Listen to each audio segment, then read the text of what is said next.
É preciso explicar por que o mundo de hoje, que é horrível, é apenas um momento do longo desenvolvimento histórico. E que a esperança sempre foi uma das forças dominantes das revoluções e das insurreições. E eu ainda sinto a esperança como minha concepção de futuro.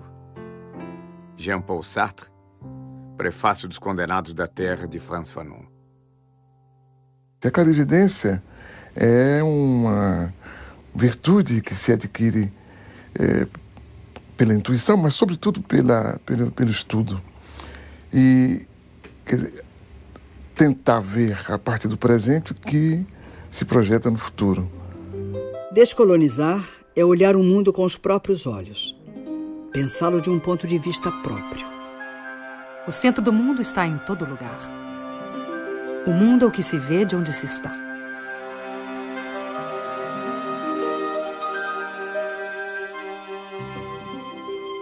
O olhar sobre a primeira globalização vem das viagens de descobrimento e conquista. Os imensos territórios conquistados não estavam desocupados. Em apenas um século, entre 1500 e 1600, dos 80 milhões de nativos existentes na América pré-colombiana, 70 milhões foram exterminados. 2.000 línguas desapareceram com eles. Tupis, quechuas, mapuches tiveram seus territórios ocupados e demarcados arbitrariamente, ignorando-se povos, culturas, línguas, religiões, para facilitar a dominação e o saque de suas riquezas. Os 10 milhões de africanos transplantados para o Brasil, depois de séculos de escravidão nas plantações de cana, de café e nos garimpos das Minas Gerais, ficaram abandonados à própria sorte. A primeira globalização do colonialismo se caracterizou pela ocupação territorial.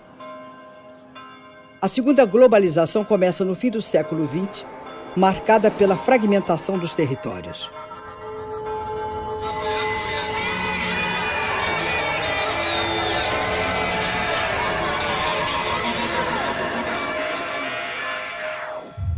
O século XX foi o século das revoluções.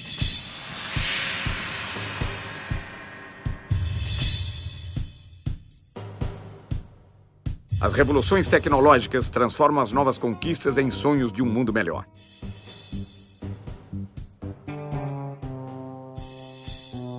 Logo começa o desmonte do estado de bem-estar social. O humanismo, como motor do desenvolvimento e do progresso, é substituído pelo modelo do consumo voraz. O consumo que é hoje o grande fundamentalismo. Esse, sim, é que é o grande fundamentalismo. As técnicas são implantadas nas sociedades e nos territórios a partir de uma política.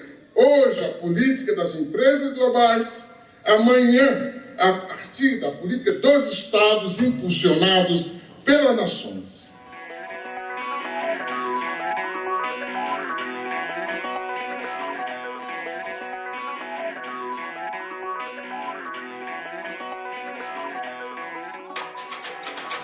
No dia 04, né? 4. Eu nunca pensei que ia chegar lá, entendeu?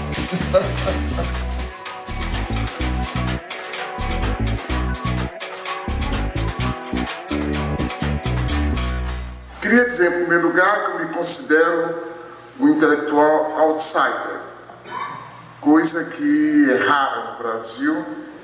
Não pertenço a nenhum partido, não pertenço a nenhum grupo, inclusive grupo de intelectuais, não respondo a nenhum credo, não participo de qualquer militância. É difícil ser um intelectual negro no Brasil? Eu creio que é difícil ser negro e é difícil ser intelectual no Brasil. Essas duas coisas juntas dão o que dão, né?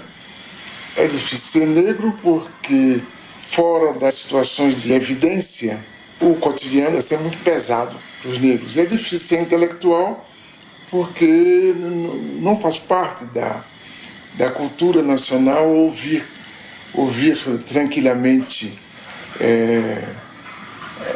uma palavra crítica, né? Por que a opção pela geografia? Eu acho que foi a opção pelo movimento. O fato de eu ter, quando garoto, me impressionado com as populações que mudavam de lugar, que se transportavam de um lugar para outro. Acho que talvez isso me tenha dado uma dimensão da disciplina.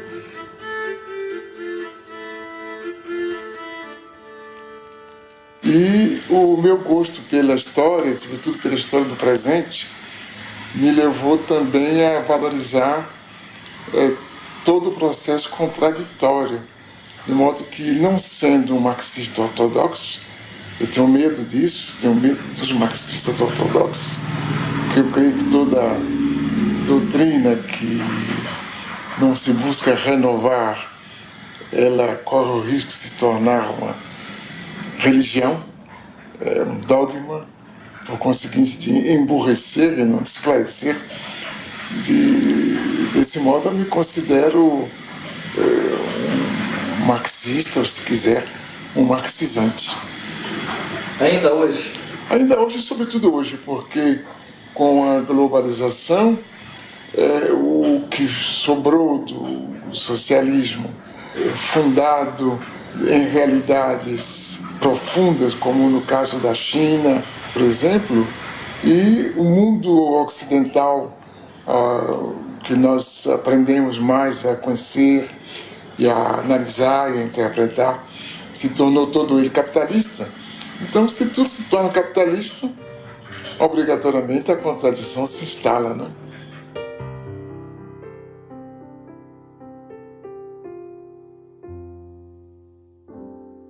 Uma forma de reconhecer o nível de desenvolvimento no planeta é observar a quantidade de luz que as cidades emitem à noite. A foto de satélite revela um nítido contraste entre o desenvolvimento ao norte e ao sul da Terra. A renda dos 500 indivíduos mais ricos do mundo é superior aos ganhos dos 416 milhões mais pobres. Em 1990, um norte-americano ganhava em média 38 vezes mais que um tanzano. Hoje ganha 61 vezes mais.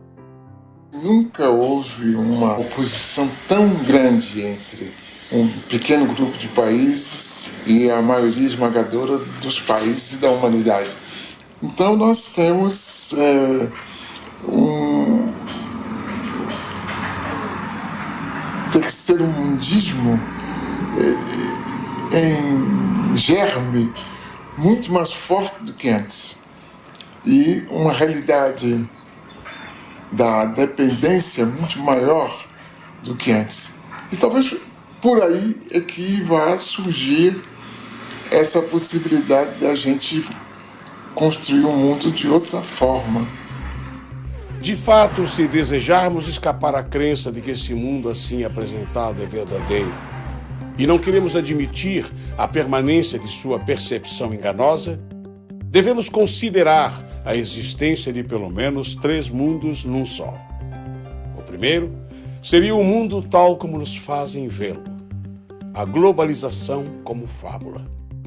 O segundo seria o mundo tal como ele é, a globalização como perversidade. E o terceiro, o mundo como ele pode ser, uma outra globalização. Nunca na história da humanidade houve condições técnicas e científicas tão adequadas a construir um mundo da dignidade humana. Apenas essas condições foram expropriadas por um punhado de empresas que decidiram construir um mundo perverso. Cabe a nós fazer dessas condições materiais a condição material da produção de uma outra política.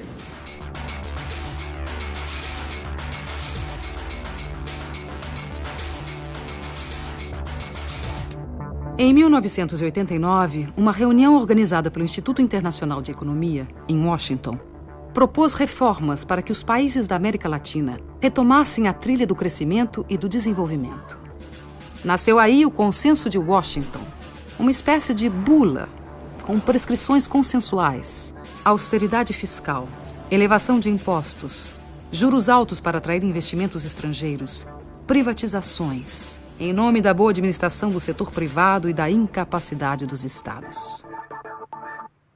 O mesmo sistema ideológico que justifica o processo de globalização, ajudando a considerá-lo o único caminho histórico, acaba também por impor certa visão da crise e a aceitação dos remédios sugeridos. Na verdade, porém, a única crise que os responsáveis desejam afastar é a crise financeira, e não qualquer outra. O Consenso de Washington representou para a América Latina um fruto envenenado. No Equador, país com 25% de índios e 55% de mestiços, o movimento indígena Pachacuti comanda a revolta. A crise se torna aguda com os programas de privatizações e extinção de serviços estatais.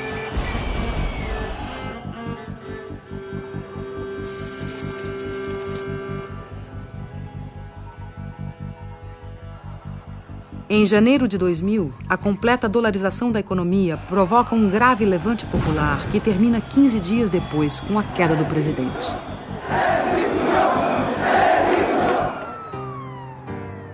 Ainda em 2000, na Bolívia, o governo pressionado pelo FMI e pelo Banco Mundial privatizou a água potável na região de Cochabamba.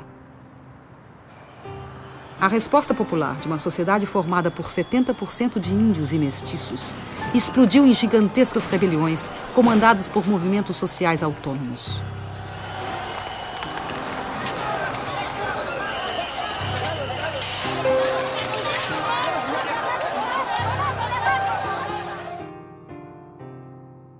O governo perdeu o controle e reagiu como de hábito. A morte de um jovem comoveu o país.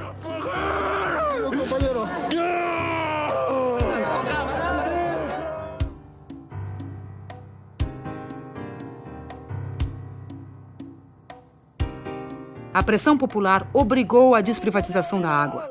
A decisão e a luta de homens, mulheres, niños e ancianos de todo o povo de Cochabamba. Este es un primer paso que se ha dado, muy pequeño pero importante, de la significación que tiene la democracia. Muchos habíamos pensado que la globalización nos había quitado esa capacidad de poder unirnos, de poder organizarnos, esos sentimientos de solidaridad que la gente tuvo antes, en el pasado, cuando nos contaban sus viejas luchas, nuestros papás y nuestros abuelos. Em seguida, de setembro a dezembro de 2000, mais de 70 pessoas morreram na luta pelo controle do gás e petróleo.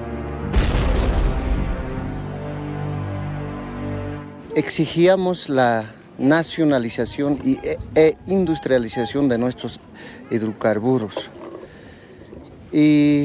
Pero como actualmente la clase política que está en el gobierno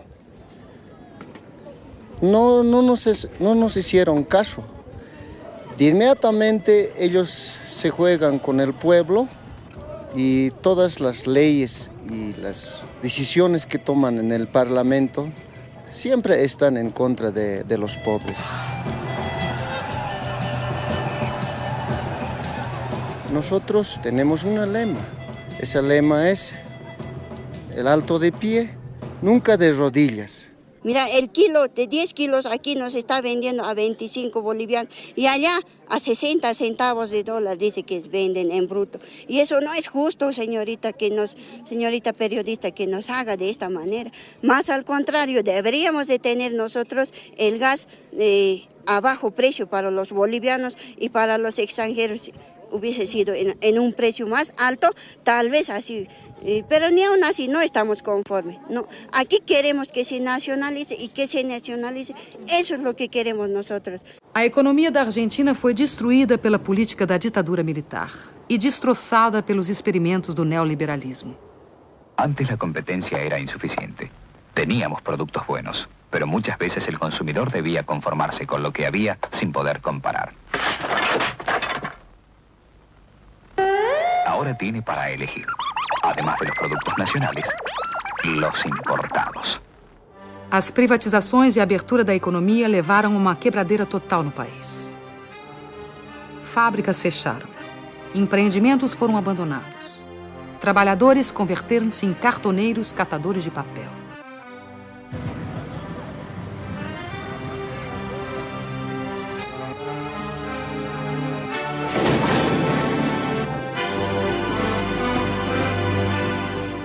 O panelaço no final de 2001, que derrubou 3 presidentes da República em 2 semanas, levou às ruas cidadãos da classe média, que da noite para o dia, pela desdolarização da economia, tornaram-se os novos pobres do país. Estamos llenos de canallas, atorrantes, vendepatria, sinvergüenza. Menem, Cavallo, de la Rúa, Dualde, todo Rucao. Es peor que lo que han hecho los bancos extranjeros. Porque estos tipos han vaciado las empresas argentinas y han dejado sin trabajo a los argentinos que se están muriendo de hambre, querido. Los argentinos tienen que hacer conciencia y estar en la Plaza de Mayo y no salirnos de allí mientras no echemos a todas estas ratas salvajes que están usurpando el poder. Son asesinos, igual que Dualde, son narcotraficantes, ladrones y todo lo que ustedes le puedan agregar, porque han destruido jubilados, familias completas, desocupados y a los trabajadores, a todos han destruido, le han robado los ahorros, así como me los robaron a mí, le robaron a todo el mundo, no tienen vergüenza, son una vergüenza mundial. No Brasil, a privatização de grandes estatais gerou protestos isolados. O país entrou às cegas na modernidade. A ilusão da moeda forte e do consumo fácil anestesiou a população. Para o economista Joseph Stiglitz, Prêmio Nobel de Economia e economista-chefe do Banco Mundial entre 1997 e 2000, esse receituário violento não provém de análise econômica, mas de postura ideológica. The Washington Consensus was neither necessary nor sufficient for growth. There were countries like Bolivia that seemed to follow all the dictates of the Washington Consensus. They said, we felt the pain, when do we get the gain? And they waited, and they waited, and they waited, and they're still waiting. And then there are countries like China that did not follow the Washington Consensus, and they've grown and grown and grown.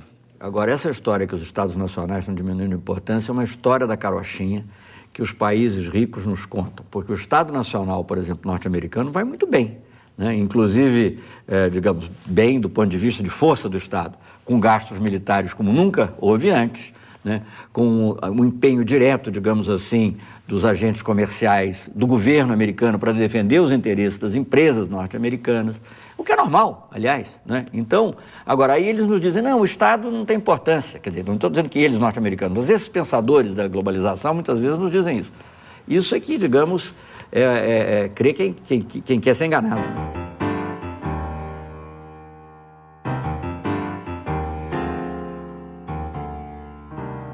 O que nós estamos estudando aqui é, sobretudo, essa relação entre globalização, isto é, o grande dinheiro, a grande informação e o território. O território como matriz da vida social, econômica e política. A Boeing, maior montadora de aviões do mundo, é bom exemplo do fornecimento em rede planetária. O modelo 777 recebe componentes de 322 fornecedores em 38 países. E suas 3 milhões de peças, do rebite à turbina, são fabricados por 1.700 intermediários em 37 nações. De onde prosseguem para Everett, onde a Boeing tem o maior edifício industrial do mundo. Na montagem final, a Austrália fornece os lemes de direção e profundidade. O Canadá, a parte posterior das asas. O Reino Unido, os computadores primários de voo. O Japão, os lavatórios. E a Embraer do Brasil, uma peça do leme vertical. As grandes empresas são esse centro frouxo do mundo e que, escapando ao controle dos estados e que se distanciando de uma relação mais obrigatória com os territórios, acaba por lhes permitir uma ação sem responsabilidade. As grandes empresas não têm responsabilidade social, não têm responsabilidade moral, sobretudo, e é por isso que desorganizam os territórios, tanto socialmente como moralmente. O filme Corporation, dos cineastas canadenses Mark Akbar, Jennifer Abbott e Joel Beckham, denuncia a exploração de mão de obra no terceiro mundo. Trata-se de uma divisão internacional de trabalho injusta e desigual. Distribuição de mais pobreza para os pobres e concentração de mais riqueza para os ricos. A Nike transferiu sua produção industrial para países onde não há limites para a exploração de mão de obra. Contabiliza o tempo de trabalho de seus funcionários em frações de segundo. Assim, mascara os verdadeiros valores dos salários pagos. O diretor do Comitê Nacional do Trabalho norte-americano, Charles Kenahan, denuncia a divisão do trabalho na globalização, que distribui migalhas mundo afora enquanto elimina empregos nos Estados Unidos. To make this stuff concrete as possible, we purchase all of the products from the factories that we're talking about. This shirt sells for $14.99, and the women who made the shirt got paid 3 cents. Liz Claiborne jackets made in El Salvador. The jackets are $178, and the workers were paid 74 cents for every jacket they made. Alpine car stereos, 31 cents an hour. De fato, para a grande maioria da humanidade, a globalização está se impondo como fábrica de perversidades. O desemprego crescente torna-se crônico. A pobreza aumenta e as classes médias perdem em qualidade de vida. O salário médio tende a baixar. A fome e o desabrigo se generalizam em todos os continentes. A fila na Marquês de Sapucaí, no Rio de Janeiro, não é para assistir a nenhum desfile de escola de samba, mas simplesmente para conquistar uma vaga para a gari da empresa pública de coleta de lixo da cidade. A abertura dos portões revela a angústia dos que lutam por um emprego estável e seguro nesta globalização, onde os de baixo, a cada dia que passa, trabalham mais com menos direitos.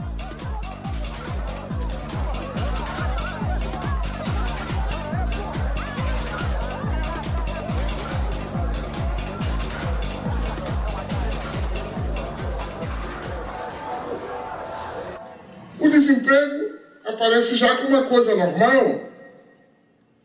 Os arautos da globalização e o aparelho de Estado explicam que o desemprego é uma condição para chegarmos a mais globalização. Por conseguinte, sofremos.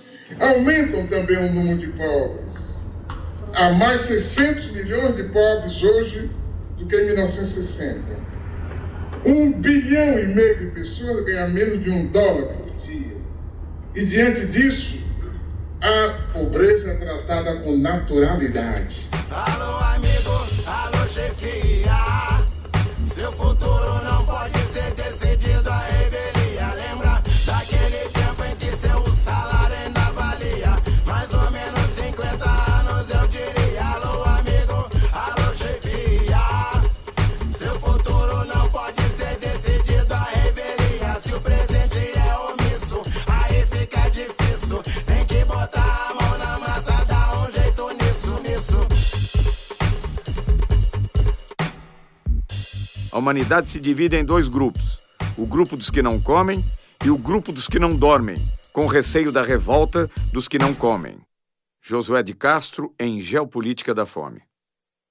A gente descobriu uma coisa importante, que a gente produz muito mais comida do que pode comer. E tanto que na Europa,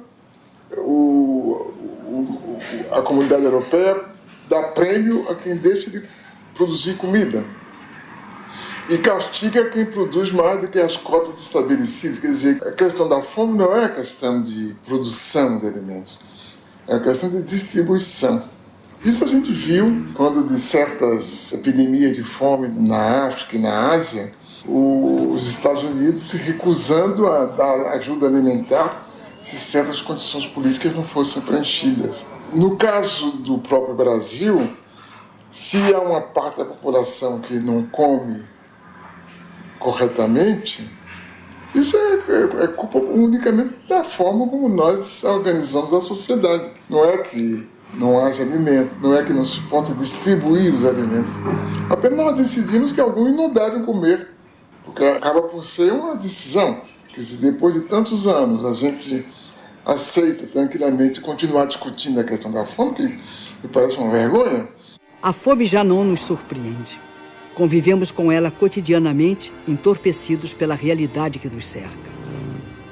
Caso o receituário do Banco Mundial seja seguido, teremos que aprender a conviver com a morte pela sede. There is a move right now to take over all the water resources worldwide. They are calling it, the transnational corporations are calling water blue gold. Hoje, mais de 1,5 bilhão de pessoas em todo o planeta não têm acesso à água. Mais de 3 bilhões de pessoas utilizam água sem tratamento, o que provoca diariamente a morte de 30 mil indivíduos no mundo. Nos últimos 10 anos, as transnacionais da água orquestram uma estratégia de controle do planeta. Empresas do setor têm suas ações fixadas em bolsas de valores dentro da lógica financeira, que nada tem a ver com a lógica da solidariedade.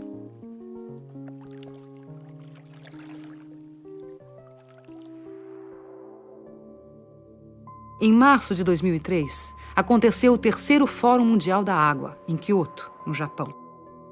Na pauta da discussão estava o tema da privatização dos recursos hídricos.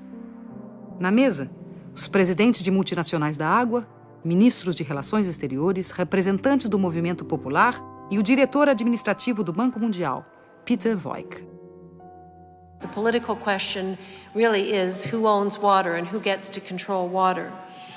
Here you're going to hear, or you are hearing, two very, very different visions of a future for water. On one side are those who see water as an economic good, to put water on the open market for sale to the highest bidder. On the other hand, you're going to hear the voice of a growing civil society movement who has a vision of water as a part of the global commons and treated as a public trust for all time by governments everywhere. At what point does a corporation not understand that we do not want you there, and when would you leave? मैं समझता हूं कि अब पूरी दुनिया में ये बात सिद्ध हो गई कि ये डिसेंट्रलाइज्ड वाटर मैनेजमेंट से सारे देश को दुनिया को पानी के लिए बचाया जा सकता है। Oscar Oliveira, o líder da rebelião em Cochabamba, na Bolívia, lança seu grito de advertência em Kyoto. Hace 3 años, después de 5 meses, más de medio millón de personas expulsaron a transnacional Bechtel porque quiso imponer un contrato de privatización totalmente al margen de la voluntad de la población. Varias de las transnacionales que están acá muchas veces manchan nuestra agua con sangre de los ciudadanos. No manchen más sus manos com sangre. Contra todas as evidências da injustiça, o representante do Banco Mundial insiste na política de privatização. Somebody has to pay for water, ladies and gentlemen. And I think we have come up with some practical choices. We haven't covered everything, as some of the speakers said. But in order to come up with the investments which are needed for the poor, and I agree 100% that we have to find ways of serving the poor in a way that they can afford the water. O tom ameaçador do discurso é contestado pelos representantes dos movimentos populares do mundo inteiro.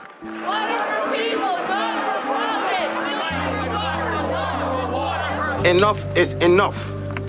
I see this report as nothing short of an attempt to package poverty for money and for profit. El agua es un patrimonio de la humanidad, es un patrimonio de los seres vivos y nadie puede apropiarse del agua.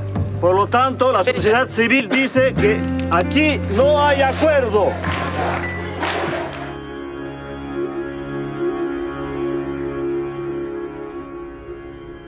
Os astronautas disseram que a única obra humana visível do espaço é a Grande Muralha da China. Esse dragão sinuoso de 23 séculos foi erguido contra as ameaças do deserto, os povos do norte árido, em busca das terras verdes do Império do Meio. O sonho comunista do internacionalismo proletário, incentivado pela Revolução Soviética de 1917, foi aos poucos substituído pelas barreiras construídas em torno da cortina de ferro.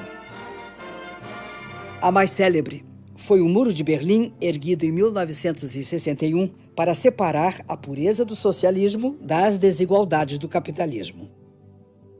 Tinha como missão impedir que as pessoas fugissem do glacial paraíso socialista.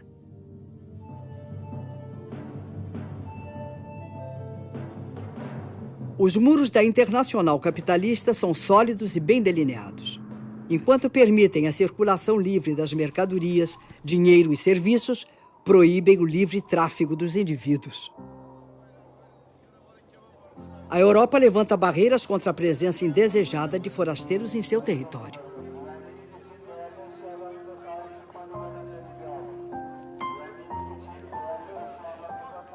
Refugiados frequentemente ficam no meio do caminho, sucumbindo de sede no deserto, afogados no Mediterrâneo, enquanto seus barcos precários naufragam. São ainda explorados pela máfia dos que os transportam clandestina e perigosamente. Os clandestinos são presos e recambiados para seus países. Os descendentes dos povos escravizados pelo colonialismo são excluídos do banquete da globalização. Qu'est-ce qui pousse ces gens, ces jeunes, vers l'Europe? Mais c'est que justement, il n'y a pas de solution. Si vous mettez les économies de ces pays à genoux, avec la complicité de dirigeants que vous avez vous-même installés au pouvoir, mais effectivement, les gens ne vont pas mourir comme ça sans tenter de réagir. Évidemment, une chose peut paraître bizarre. C'est, pour moi en tout cas, toute cette énergie que des jeunes Africains mettent pour aller vivre en Europe. Pourquoi ils ne la mettent pas pour rester chez eux et se battre contre des systèmes politiques corrompus? Nos Estados Unidos, saltar cercas, cruzar rios ou atravessar desertos para vencer os muros que separam a fome do emprego pode provocar muito mais que ferimentos. Podem representar a prisão ou a morte. Armas que mais parecem sair de filmes de ficção científica são utilizadas para impedir a imigração não desejada. As barreiras naturais, o Rio Grande, o deserto e a polícia de fronteira se encarregam do resto. O presidente da República dos Estados Unidos elogia a eficiência do controle de fronteiras para impedir a entrada de brasileiros. Thanks to our actions, Brazilian illegal immigration dropped by 90%. Este controle já custou muitas vidas dos que sonharam um dia fazer a América. Teríamos que recomeçar o debate da civilização, que a gente abandonou. A gente passou a debater o crescimento econômico, né? Se vamos aumentar os juros, se vamos diminuir, se vamos facilitar um pouco de inflação ou não. Mas a civilização na própria quase que não é objeto de discussão. E isso abre espaço para qualquer forma de barbárie como essa, pela qual a gente deixa morrer crianças, e velhos, e adultos, tranquilamente.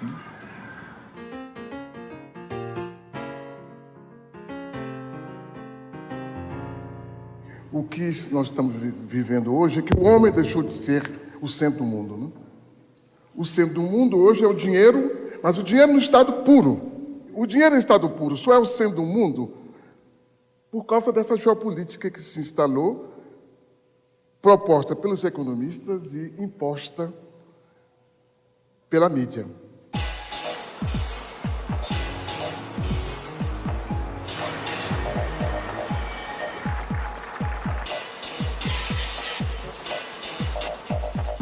Davos, estância situada nos Alpes suíços, imortalizada por Thomas Mann, na Montanha Mágica. A partir de 1970, a cidade de Davos torna-se berço do pensamento único, dogmas sobre a globalização ancorada no livre mercado como trilha para o paraíso. A antropologia moderna registra aí o surgimento do Homo Davos, que apregou o fim da história e propõe a criação de fundos para anestesiar a pobreza. I'd like to offer you $10,000 to help buy you some bed nets. Would anyone else like to be on a team with me and stand up and offer some money and help him as well? 50,000. Thank you. Would anyone else like to stand up and help President Nkapa? President Nkapa needs help today. So if you could just stand up in the room, if you'll be on a team with me, just stand up in the room if you'll help President Nkapa today, because he needs help today. A chamada mídia, ela tem um papel de intermediação que a gente talvez não possa dizer que é inocente, mas não parte dela realmente, ou não é dela o poder. O poder é de um pequeno número de agências internacionais da informação, estreitamente ligadas ao mundo da produção material, ao mundo das finanças, e que controla de maneira extremamente eficaz a interpretação do que está se passando no mundo, né? E de uma forma que se torna clara quando a gente pega os jornais e vê a repetição quase que servil das mesmas fotografias, das mesmas manchetes, das mesmas ideias, dos mesmos debates, que indicam que alguma coisa está por trás de tudo isso, né? O redator de um importante jornal está fechando a edição do dia seguinte sem grandes notícias para compor a primeira página. Chega o fotógrafo e diz: Chefe, tenho a notícia e a foto. Um cachorro raivoso atacou a menininha de 7 anos e ninguém fez nada. Até que esse homem se lançou sobre o cachorro, agarrou pela garganta e matou. O editor exclama, maravilhado: Oh, este homem é um herói. Amanhã, todos poderão ler da primeira página. Valente nova-iorquino salva a vida de menininha. O fotógrafo responde: Pois é, chefe. Só tem uma coisa. O homem não é nova-iorquino. Oh, melhor. Será então... Valente americano salva a vida de uma menininha. O fotógrafo sem jeito diz: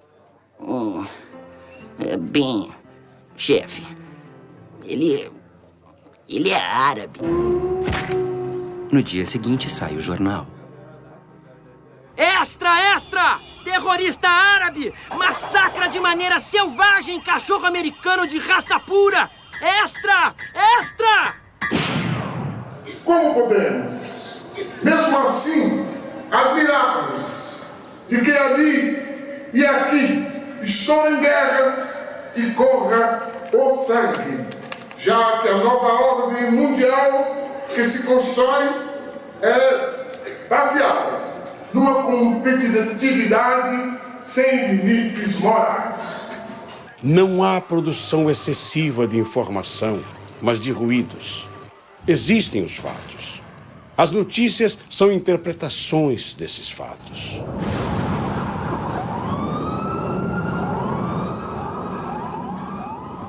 Como as grandes agências de notícias pertencem às grandes empresas, os acontecimentos são analisados de acordo com os interesses pré-determinados.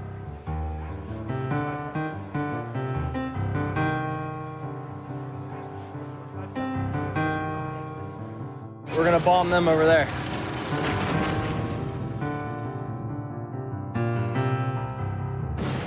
Muitos dos economistas que escrevem em jornais publicam diariamente o desejo das empresas das quais são consultores.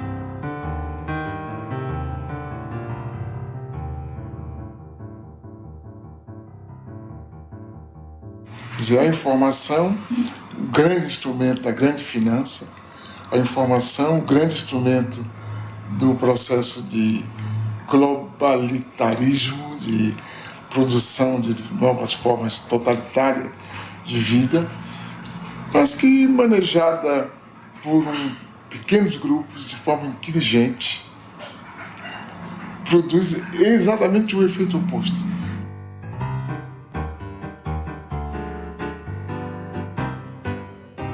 Carlos Pronzato é um poeta, trotamundo dessa nova revolução. Sozinho, com olhar atento e uma pequena câmera amadora, penetra espaços onde os grandes meios não podem ou não querem entrar. Na Bahia, filmou ocupações de casas abandonadas. E eu estou aqui com esse trabalho social para fazer uma instalação elétrica para o pessoal, porque o pessoal são carentes e não tem condições de pagar, e nós estamos aí. Sobre a ocupação de uma fábrica falida, mostrou o simples desejo do trabalho. Nos quedamos esperando a la empresa, a los patrones que nos trajeran algo. No aparecieron. Teníamos miedo, ¿viste? Bueno, después nos sentábamos ahí, los vecinos nos ayudaban porque no teníamos plata para viajar, no teníamos plata para comer, para nada.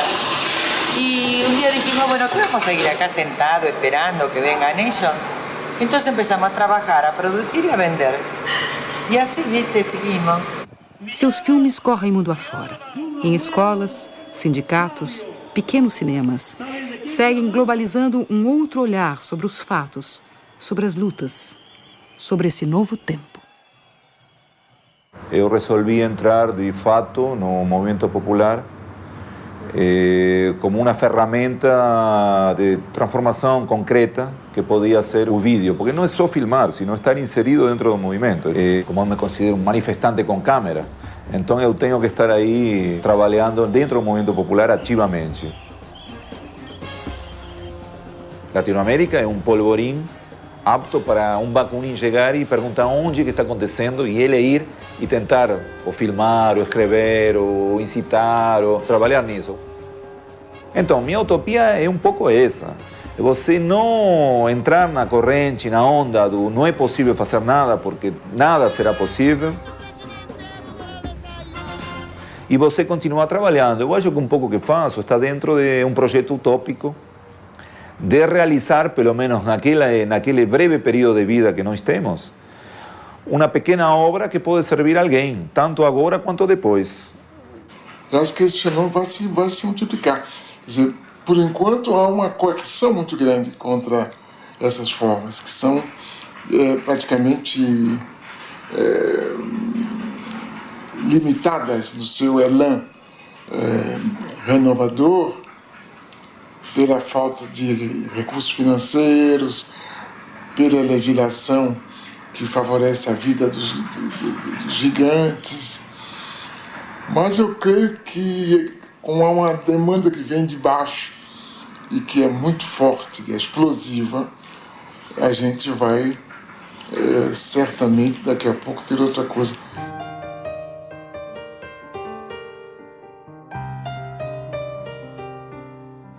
Se eu olhar para trás na minha própria vida, eu vejo que hoje é muito mais fácil ser universal aqui mesmo. A primeira vez que eu entendi, que eu comecei a entender o mundo, foi quando deixei a Bahia para ir estudar na França, aí, lendo jornais, que me apresentaram o mundo de uma outra forma. Hoje não, qualquer pessoa com uma curiosidade mais aguçada acaba percebendo como o mundo é. Acho que essa que é a outra grande novidade, acho, do nosso tempo, e que vai permitir que, sem abandonar o que a gente é, indígena, a gente seja perfeitamente universal. Os Krenak, que em sua língua original chamam-se Burum, registravam uma população de 5.000 pessoas no início do século XX. Número que se reduziu a 130 indivíduos em 1989. E com esforço fecharam um século com 150 pessoas. Ailton Krenak nasceu no Vale do Rio Doce, Minas Gerais. É produtor gráfico e jornalista. Participa da rede Povos da Floresta, que utiliza a tecnologia da comunicação para integrar o povo indígena e seringueiro. Eu acho que para o começo do século XXI, essas trocas de novas tecnologias que não fomos nós que criamos e nem somos nós que fabricamos, vai ser o grande evento para os nossos povos. Eu ainda não consigo acreditar com meus próprios olhos, porque eu ainda não estou vendo o mouse. Isso para mim é um sonho. Eu não consigo acreditar que isso ainda é verdade. a gente poder acessar a internet aqui da aldeia. Vocês puderam ver que isso aqui não é um brinquedinho, sabe, de ficar teclando. Não, isso é uma coisa de muita importância pra gente, entendeu? Até mesmo porque é a distância. Porque se a gente morasse na beira de uma estrada próxima à cidade, talvez isso não seria tão importante pra gente, porque a gente podia ir na cidade e fazer isso rapidinho. Tirar, trazer. Mas a distância, pelo limite que a gente mora, isso é precioso. Isso chega assim como uma coisa muito, muito grande pra gente, como realmente um sonho. O exemplo da câmera, né, poder fazer uma imagem animada, de poder transmitir uma imagem dessa, ela tem a importância que os Achaninka agora lá no Alto Rio Juruá demonstraram, quando eles conseguiram botar para o mundo inteiro uma situação de risco que a floresta estava correndo com a entrada de madeireiras, de invasão no território deles, mandando uma mensagem para a rede, com imagem do que estava acontecendo, com texto, mobilizou gente no mundo inteiro. Você não imagina como que o pessoal local ficou mobilizado em torno dessa ideia de eles poderem se comunicar com o mundo sem ter que ficar pedindo licença para a prefeitura local. Na verdade, eu acho que isso, em alguns casos, do ponto de vista político, vai significar a libertação de comunidades que historicamente eram controladas ali, porque não sabiam o que estava acontecendo no mundo. De repente, eles vão conversar com todo mundo. Aí acabou aquele intermediário ali no meio do caminho. É a primeira vez na história na qual a gente convive com o futuro possível. Acho que essa que é a grande novidade da nossa geração, é essa capacidade que nos foi dada de conviver com o futuro possível, que não é nada do domínio dos filósofos, é algo que tanto nós que imaginamos ser intelectuais, sabemos que existe, como o rapaz pobre da periferia que inventa uma música revolucionária e que explica o seu mundo. Acho que essa que é a grande novidade. Brasília, conhecida por sua arquitetura arrojada, é uma das cidades mais fotografadas do mundo. Perto de Brasília fica a Ceilândia. É o reverso do cartão postal. Aqui moram muitos dos que trabalham na capital. Respeito todas as quebradas, becos e vielas, quebras cabulosas, satélites, qualquer favela. Todas se parecem muito, só que essa aí é diferente. A Ceilândia é conhecida pelo maior índice de violência da região. Aqui vive Adirley, ex-jogador de futebol, cursou comunicação e tornou-se cineasta. Documenta a arte produzida na periferia, onde seus amigos de infância contam e cantam em rap o cotidiano. Com uma câmera digital, documenta a cultura da periferia. O cinema que a gente quer mostrar é o cinema que a gente experimenta. É a nossa experiência de vida, nada mais que isso. É o nosso ponto de vista só. É a experiência de ser morador de Ceilândia, morador de periferia. É a indignação de não se ver nas telas, vamos dizer assim. Mas eu acho que a possibilidade para esse cinema vem com toda a história do Milton Santos também, né? Que é se apropriar da cultura de massa. Se apropriar de uma câmera hoje que é difícil, ainda é caro, mas é mais viável. Hoje, com uma pequena aparelhagem informática, eletrônica, com meios limitados, também se faz opinião, também se produzem coisas centrais na reelaboração da história. O ex... Sou negão careca da Ceilândia mesmo, e daí? Jamaica, o Marquinhos, Japão... Sou ceilandense, não sou brasileiro. Eles já fazem as bases dele no fundo de quintal aqui, numa casa como essa aqui. A gente se mirou nisso para iniciar esse processo de cinema. Então vamos tentar fazer também um cinema que tenha como exemplo o modo de produção do rap. Parceira subia mandando um recado. Aqui é foda, mas irmão, eu amo essa porra. Ceilândia Norte, resistência, velho, eu tô de boa. Eu curto música de preto, eu curto rap nacional, eu não curto black music. Black music quem curte é os playboy. Não, vou curtir uma black music porque é bonitinho. Agora se falar música de preto, não. Música de preto, não. Pô, que coisa feia. Porra, mãe, eu canto música de preto. Ô, meu filho, fala black music. Até minha mãe que veio do Nordeste quer falar black music. Tá entendendo? Na nossa quebrada a parada é mais quente. Mais de 500 mil e pra eles somos lixo. Lutando pra sobreviver, tratados como bichos escrotos. Ratos de esgoto, vermes rastejantes. Cobras tipos peçonhentos, monstros repugnantes. Terra sem lei, Nova Babel, casa do caralho. Cu do mundo, baixa da égua. Foda-se o que dizem, véi. Ceilândia é minha quebra. Quebra. Até hoje, assim, dentro da cidade, tem muito preconceito com relação ao rap. Rap é música de bandido, é música de preto, é música de marginal, é música de desempregado. Esses caras sofreram pra caramba, cara. O Jamaica conta histórias assim que são geniais no sentido assim, do preconceito que ele sofria de ser um rapper. Olha os nomes dos lugares: Planeta dos Macacos, Caldeirão do Diabo, Vila do Cachorro Sentado. Velho. Onde só tinha bandido, velho. Pra eles só tinha bandido. Eu acho que o rap é um cara de periferia a dar identidade à periferia, a dar nome às pessoas e a contar as histórias da perspectiva deles. Então a gente também está se baseando, tentando fazer cinema nessa perspectiva. Que a ideia é ver dentro da cidade essas formas de solidariedade. E você tem a produção dentro da cidade de formas solidárias que tem expressão econômica e política. Né? Em contraposição com essa produção da violência. Eu acho que há uma multiplicidade de fenômenos de baixo que a gente não dá importância, que a gente dá mais importância chamada violência. Os jornais falam da violência dos bairros, tem bairros mal falados porque violentos. Olhares do Morro está por aí, a gente está olhando tudo o que acontece na comunidade. Mas as outras formas todas de manifestação, que são propriamente culturais, mas que não aparecem com essa aura de cultura que é reservada, digamos assim, a parcelas já privilegiadas que fazem cultura, os outros fazem outras coisas. A gente não admite dizer imediatamente que o que eles fazem é cultura, porque o que eles fazem é cultura e é política ao mesmo tempo, né?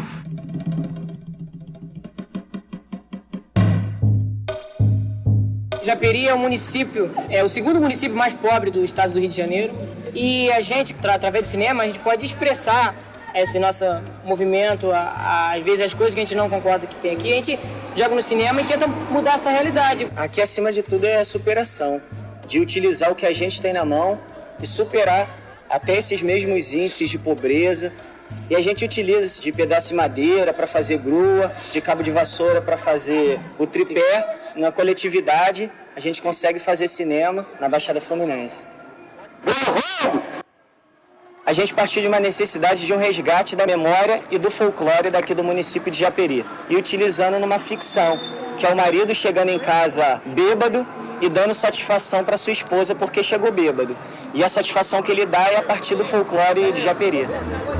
Há a possibilidade cada vez mais frequente de uma revanche da cultura popular sobre a cultura de massa, quando, por exemplo, ela se difunde mediante o uso de instrumentos que, na origem, são próprios da cultura de massas. Eu sou lobibicha! Sai! Em pleno século XXI, mas eu não acredito em lobisomem! Sai pra lá! Nesse caso, a cultura popular exerce sua qualidade de discurso dos de baixo, pondo em relevo o cotidiano dos pobres, das minorias, dos excluídos, por meio da exaltação da vida de todos os dias.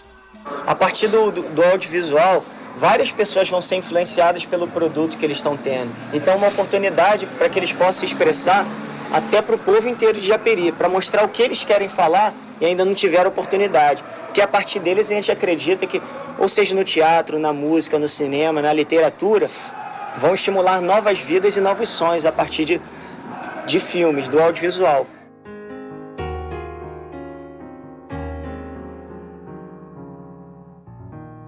Eu estou seguro de que o período tecnológico da história do homem está terminando.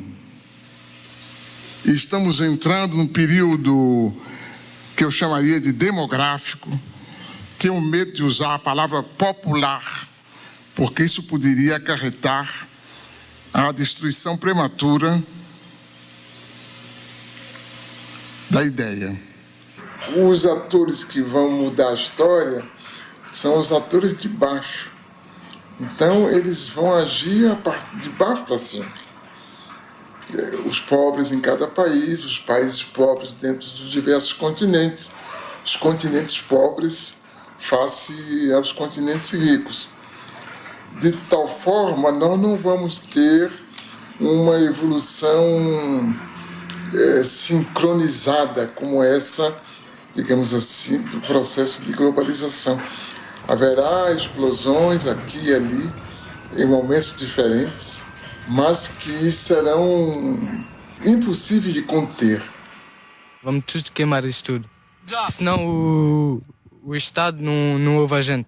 Eu acho que quando a gente abre um jornal, ou olha a televisão, se a gente pode interpretar o que está por trás de tudo isso, a gente já vê que são outras formas de explosão ligadas à religião. Por exemplo, essas religiões aguerridas, como os muçulmanos, né? Que têm uma formidável força intelectual e moral também nisso, face à nossa civilização greco-ocidental. Esse combate silencioso que é feito, por exemplo, por esse 1 bilhão e 100 milhões de pessoas na Índia, cuja formidável preocupação é a produção do conhecimento, e que a gente nem sabe direito que eles têm essa religião do conhecimento, né? Que eles utilizam em benefício da sua própria nação. Essa outra coisa extraordinária que é a China, né? Que a gente imagina que está se tornando capitalista, mas que na realidade está usando ao seu modo os instrumentos que o nosso tempo oferece. Acho que todas essas formidáveis mudanças que vão garantir essa produção de um mundo novo. Nos últimos 25 anos, a economia da China, país de 1 bilhão e 300 milhões de habitantes, vem crescendo a uma média de 9% ao ano. A China combinou o planejamento de Estado com mecanismos de mercado. Atraiu capitais externos e novas tecnologias. Essa reviravolta é resultado de pesados investimentos em técnicos e pesquisadores. Existem no país mais de 1.000 universidades. Formam-se por ano 450 mil engenheiros, 50 mil mestres e 8 mil doutores. O governo incentivou a industrialização rural e a multiplicação das pequenas e médias empresas no campo. A ocupação agressiva do mercado ocidental com produtos chineses de baixo custo passou a preocupar os defensores do livre mercado. La globalizzazione va bene se le regole sono uguali per tutti. Certo. Questo è un problema. A adoção da propriedade privada, os baixos salários aceitos para atrair as transnacionais, os altos índices de poluição, demonstram o quanto a China se dispôs a abrir mão de seu projeto ideológico em troca do desenvolvimento econômico.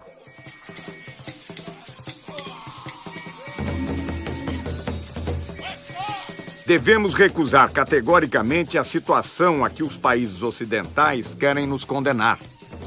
O colonialismo e o imperialismo não pagaram suas contas quando retiraram suas bandeiras e suas forças policiais de nossos territórios.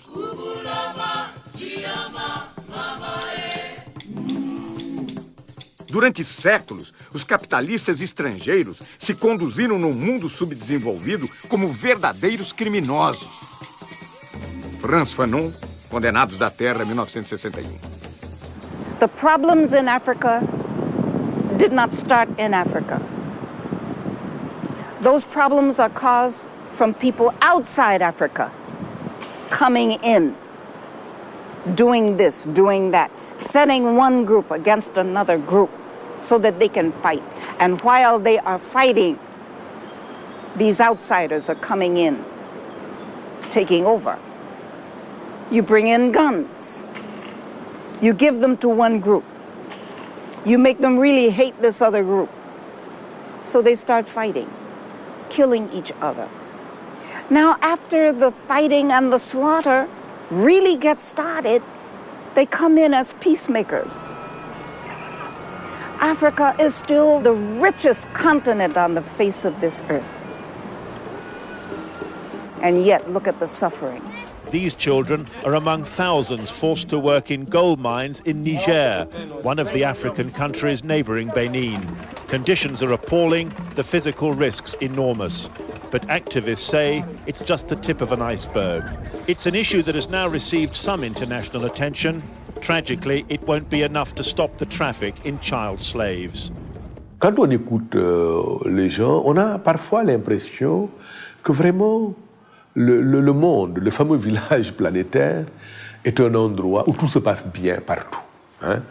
Les sociétés sont prospères, il y a la justice, les droits sont respectés, il n'y a pas de corruption, il n'y a rien, sauf en Afrique. On a l'impression que tout est très bien partout, sauf sur le continent africain. Moi, je trouve ça bien drôle quand même. Je trouve ça extrêmement bizarre, cette façon de raisonner. Je crois que le monde entier ne s'est jamais porté aussi mal. On est bien conscient des mécanismes politiques qui sont à l'origine de nos difficultés sur le continent. Il me semble qu'un pays comme le Brésil doit quand même bien comprendre cela. Le public brésilien, après tout, il n'y a pas très longtemps, en Amérique latine, c'était la CIA qui installait les gouvernements, qui décidait du cours politique et économique dans les sociétés d'Amérique latine, dans les moindres détails.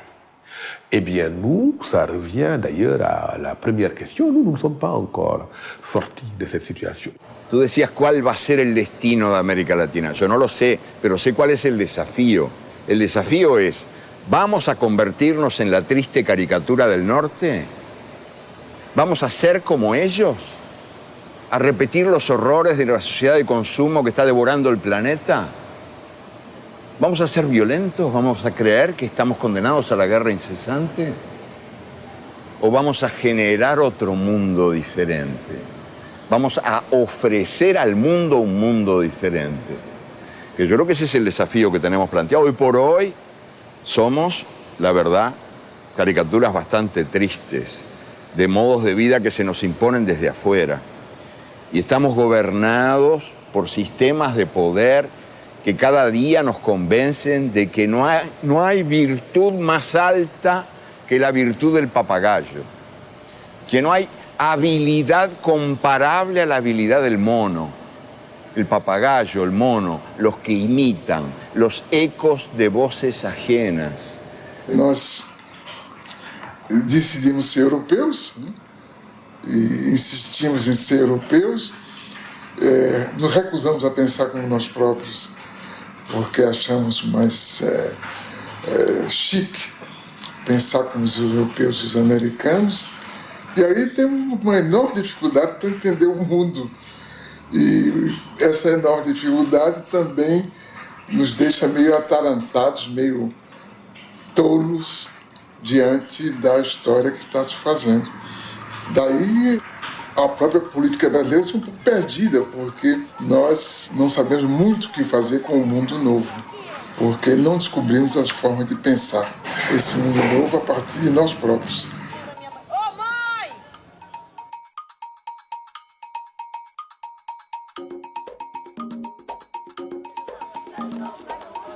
Eles vêm do mundo do Sul, de uma comunidade pobre, moradias precárias. Eles vêm do mundo do norte. Querem ver de perto como vive esta gente nos trópicos. Hoje é dia de festa. Essas pessoas vão para um passeio organizado num dos mais movimentados shoppings da zona sul do Rio de Janeiro. Passeio de bacana. Dia de festa. São os suspeitos de sempre. Vocês estão indo pra onde? Nós estamos indo ao shopping. Qual shopping? Ainda não foi tido, não. O que a gente escolher, a gente vai lá. A gente vai passear só no shopping. Vamos só comer um pãozinho com uma mortadela no shopping. Então, Pacífico, posso contar com isso?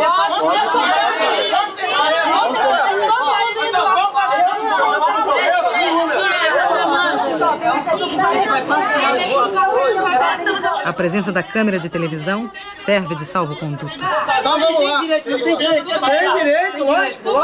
Sabe que a gente não tinha direito. Tem direito.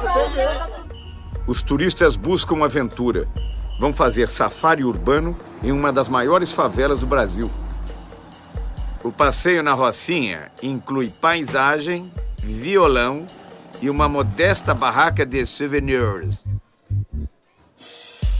Ambiente hostil, condições externas extremas, extremamente inóspitas a novas ideias, mobilidade relativa. O meu trabalho é um trabalho tão simples, o que os outros vão dizer?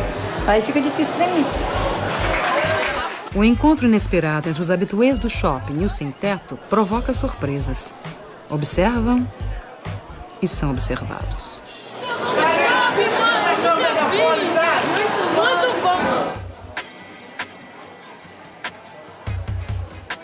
Uns perdidos, outros também perdidos.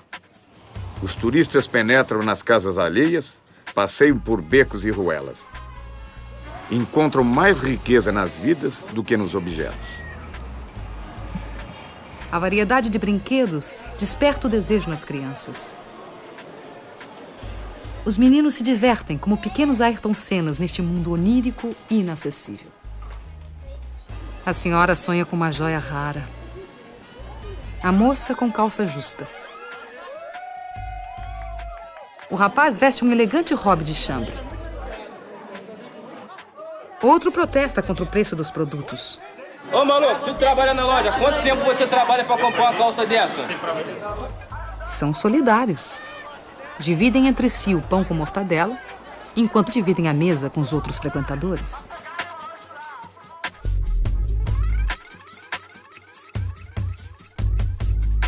O problema que me parece importante com a globalização é, digamos, a segmentação da formulação dos códigos éticos. Quer dizer, há uma ética dos poderosos, que não chega a ser ética, e há uma outra ética dos que não têm nada. Como também há uma ética dos que desesperados tomam o caminho do que a gente chama de violência, né? Eu creio que essa outra ética, não dos desesperados que praticam a violência gratuita, mas dos que querem grandes mudanças, é cada vez mais compreendida nas camadas mais baixas da sociedade. Mas ela tem contra ela toda uma formulação dessa ética dos poderosos e do direito escrito e da concepção dos juízes e da justiça quanto o que é a convivência social. Não importa. O que importa é que a mudança tem uma base histórica muito forte e ela está ganhando as suas formas de ação, que são inovadoras, são formas de ação surpresivas, formas de ação eficazes, e alguns de nós decidimos apoiá-los, apesar da nossa herança dessa ética que envelhece por incapaz de atender o interesse da maioria. Há essa busca também de melhoria de condições de vida, do sem-teto, do sem-trabalho. Eu acho que isso é a maior coisa que você tem para ter para deixar para os seus filhos, é uma moradia, porque o resto, você lutando, você consegue. Mas você tem um lugar para você voltar, repousar do seu trabalho, é um teto. E se você não tem nada. Você não tem endereço, você não é ninguém. Vergonha! É pai de família! Chega em casa e seu filho não quer comida porque ele pagou o aluguel! Isso é vergonha!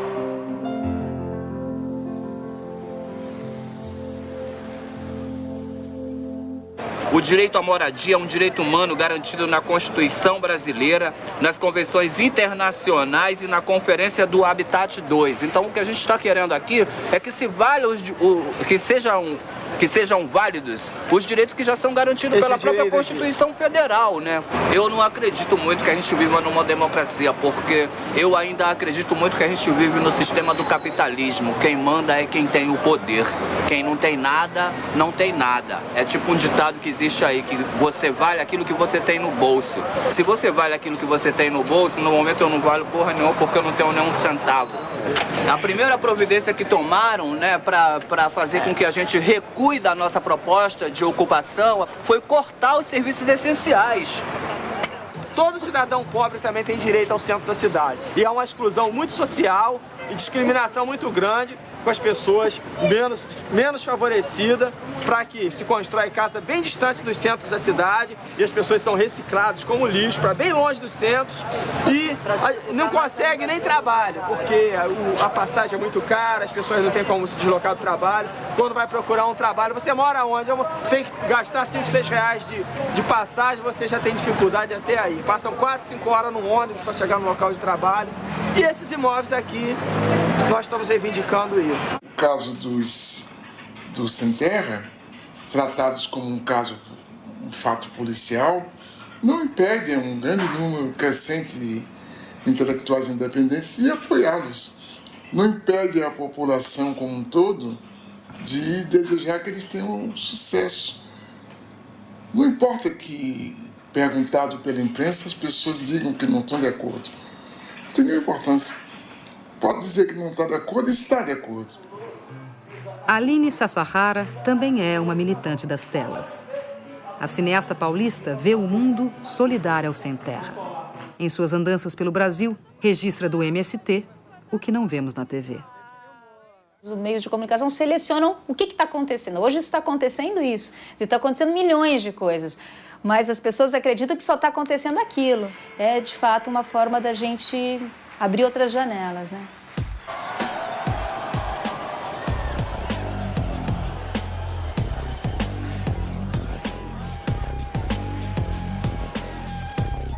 A Escola Nacional Florestan Fernandes, construída pelos próprios trabalhadores do MST, é a primeira universidade popular do Brasil, feita para capacitar os camponeses e seus filhos e prepará-los para um modelo de desenvolvimento solidário.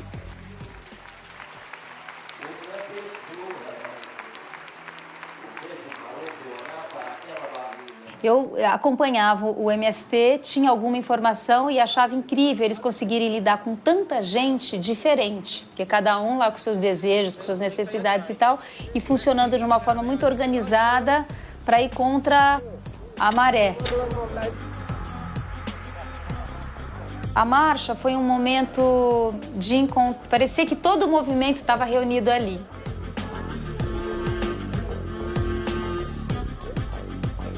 Ela é um símbolo muito bem acabado da organização e da solidariedade dentro do movimento. Então, você imagina, todos os dias você reunir pessoas, assim, de várias idades e de vários lugares naquele horário cedinho para marchar e, enfim, foi uma experiência riquíssima. Eu creio que está se passando alguma coisa de muito profundo, uma espécie de vulcão que está aí crepitando e que a gente não tem as antenas para perceber. A gente é chamado a pensar na violência, como ela é definida tradicionalmente.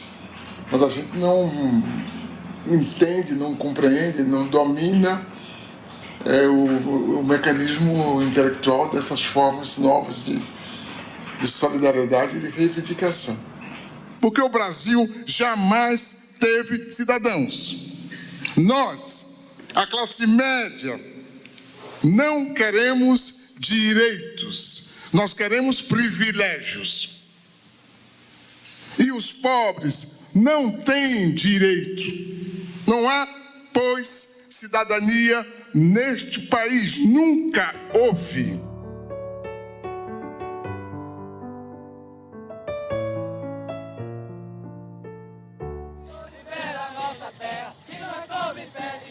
As formas tradicionais de democracia já não convencem os mais pobres. Para muitos, a ação direta nas ruas é o meio de se fazer ouvir.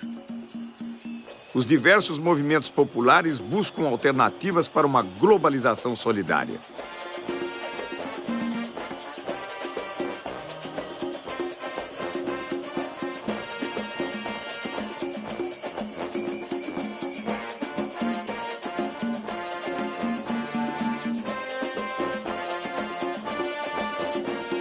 não sei se é bom ou ruim que haja um déficit de organização, porque toda forma de organização é também uma forma de constrangimento na produção de comportamentos completamente livres. Talvez, nesse primeiro momento, não seja ruim essa desorganização se ela for acompanhada da parte dos intelectuais, da produção, da compreensão das condições nas quais estamos vivendo.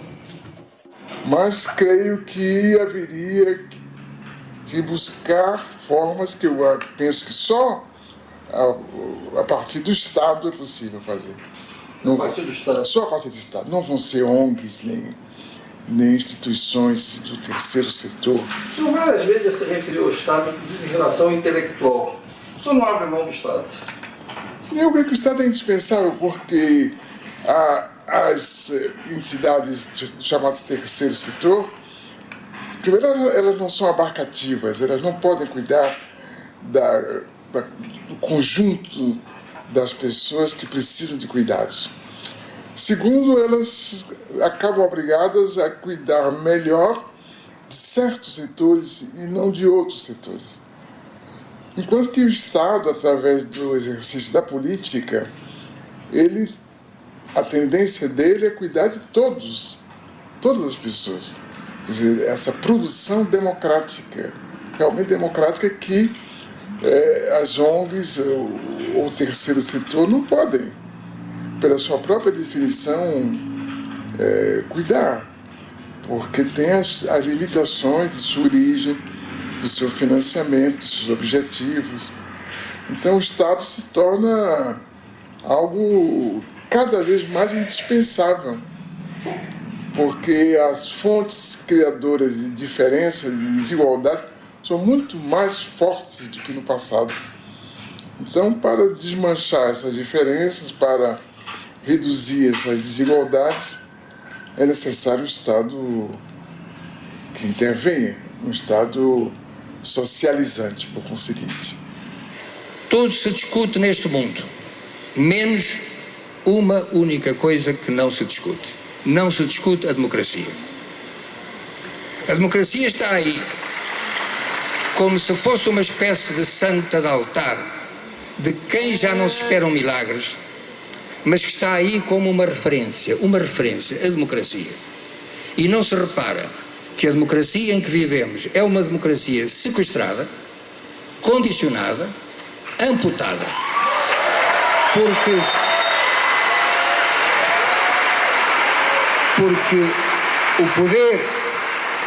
o poder do cidadão, o poder de cada um de nós, limita-se na esfera política, repito, na esfera política, a tirar um governo de que não gosta e a pôr outro de que talvez venha a gostar.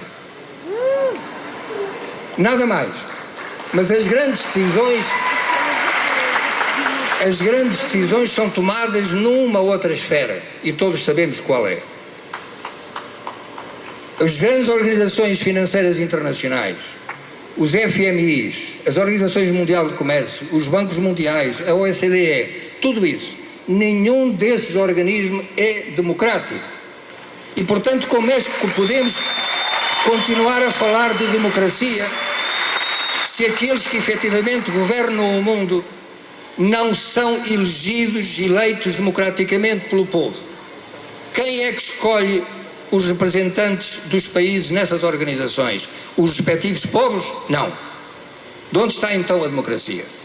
Acho que a questão é essa, que a gente esvaziou a palavra democracia de conteúdo, que a gente continua falando na democracia sem saber muito bem do que está falando. Quer dizer, que nós utilizamos uma série de conceitos que vêm de um outro tempo e que se tornaram vazios porque o tempo mudou, o que é conveniente, né? E o que ficou foi o eleitoral. O resto, a representatividade, não é? a responsabilidade, tudo isso perdeu força. A coerência com ideias, a transparência só é possível se os partidos têm claramente ideia, porque senão de que a gente está falando, né? Se a gente não souber o que é que os partidos querem fazer de nós, né?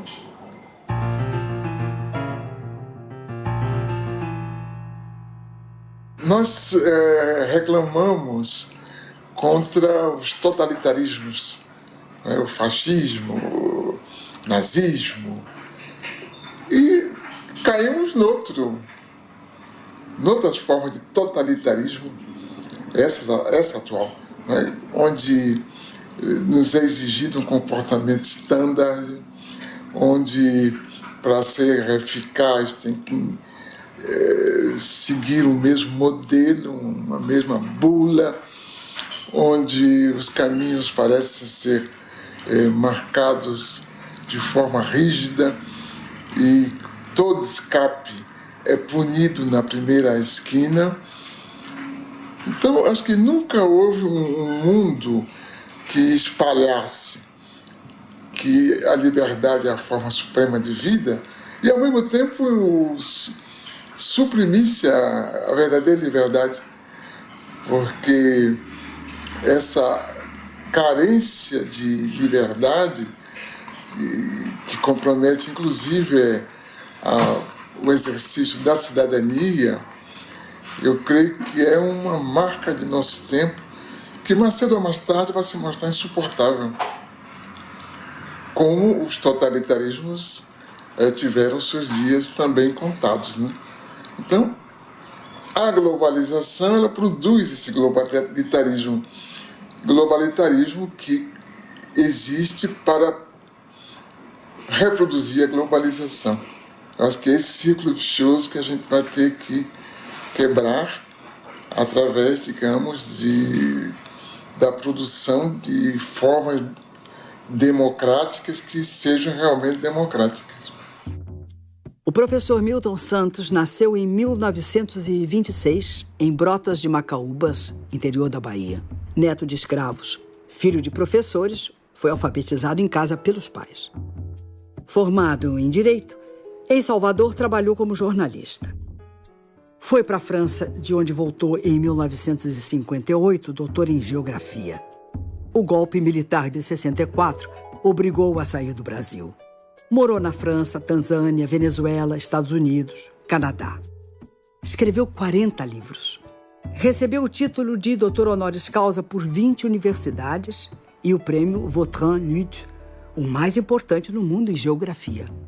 Pensou a economia espacial, a urbanização latino-americana e vislumbrou uma utopia para o século XXI na condição de geógrafo no terceiro mundo. Eu creio que as condições da história atual permitem ver que outra realidade é possível. Essa outra realidade é boa para a maior parte da sociedade. E nesse sentido, a gente é otimista.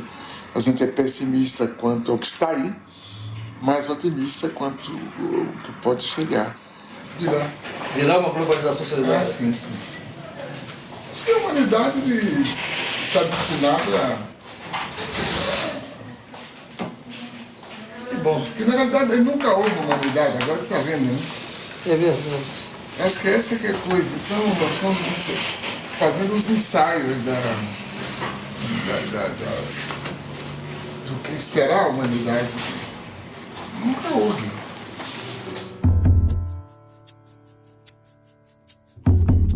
Quando eu me encontrava preso na cela de uma cadeia, foi que eu vi pela primeira vez as tais fotografias em que apareces inteira, porém lá não estavas nua, e sim coberta de nuvens.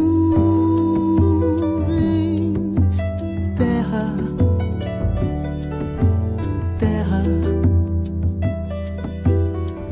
por mais distante, o errante navegante, quem jamais te esqueceria. Ninguém supõe a morena dentro da estrela azulada, na vertigem do cinema, mando um abraço pra ti, pequenina, como se eu fosse o saudoso poeta e fosses a Paraíba, terra, terra.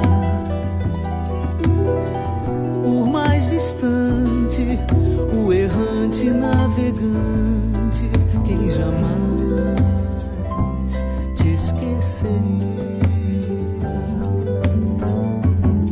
Eu estou apaixonado por uma menina terra, signo do elemento terra, do mar se diz terra vista. Terra para o pé firmeza, terra para a mão carícia, outros astros lhe são guia. Terra, terra, por mais distante, o errante navegante, quem jamais te esqueceria.